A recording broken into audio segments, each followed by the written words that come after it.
My name is Daniel Amorim. I am from Manaus and I attend the church in New Hope. I am Pedro Amorim. I live in Manaus and I attend the Central Church.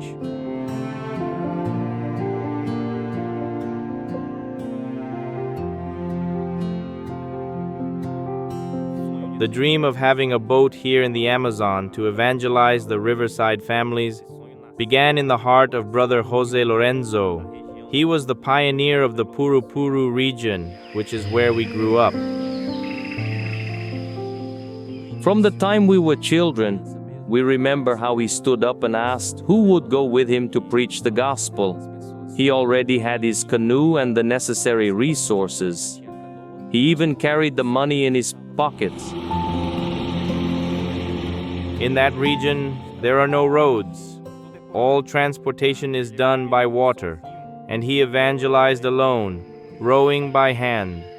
At that time, there were no motors. Rowing his canoe, he managed to preach throughout that area, leaving behind 2 established churches. While we grew older and started school, he desired to go farther, to reach even more people. His plan was to have a canoe and 3 people to go with him. But years later, he passed away without fulfilling this dream.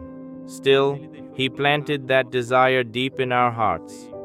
As time went on, we grew up and realized the true need of having a boat to reach the riverside communities. There is simply no other way to get there unless it is by boat. As we grew older, by God's grace, we learned this trade while our father was still alive. When we were 12, 13, 15 years old, he taught us how to work with boats, how to repair them, and even how to build them. And today, I can say that this profession allowed us to reach where we are. I thank God for that. Our greatest experience with God in stewardship happened at the end of 2017, when the real possibility appeared to recover a barge that had sunk. At first, we had another purpose for it, because our resources were completely exhausted. At that moment, we stopped, talked, and made a vow with God. We understood that the barge could be perfectly adapted for a missionary project. After that vow, the doors opened. We managed to rescue the barge, take it to our region, and begin the delicate restoration work.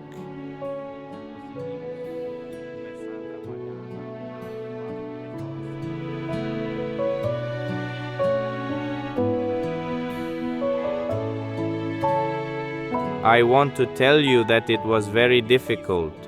We had many opportunities to sell the barge. We received very good offers, especially during the hardest moments. We knew that if we sold it, we could receive a large amount of money, enough to solve our financial situation, buy a house for each of us, and live comfortably. That is what any young person dreams of at the start of life, financial stability to build a family. But we placed everything in God's hands. We said, Lord, if it is to be sold, show us a sign, and if not, show us a sign as well. Send someone who will embrace this vision with us and help make this project a reality. A few weeks passed, less than a month, and God sent the answer we were waiting for. From that moment, everything aligned. The project started moving forward, and it has not stopped since. It has continued to be restored and built up to where it is today. Everything was thanks to God, and I want to tell all of you, keep your vow to God. I know it is difficult. Many times, challenges make us want to give up. But God is merciful. He gives us the chance to recognize, renew, and fulfill the vow. He provides everything necessary because all things belong to Him. We must simply believe and trust, even during the moment when we must step into the water, trusting that the sea will open. That is the hardest part. But today I affirm, God is the owner of all gold and silver. It is not by our human strength that we fulfill the promise. It is God who accomplishes it. Everything depends on our faithfulness to Him.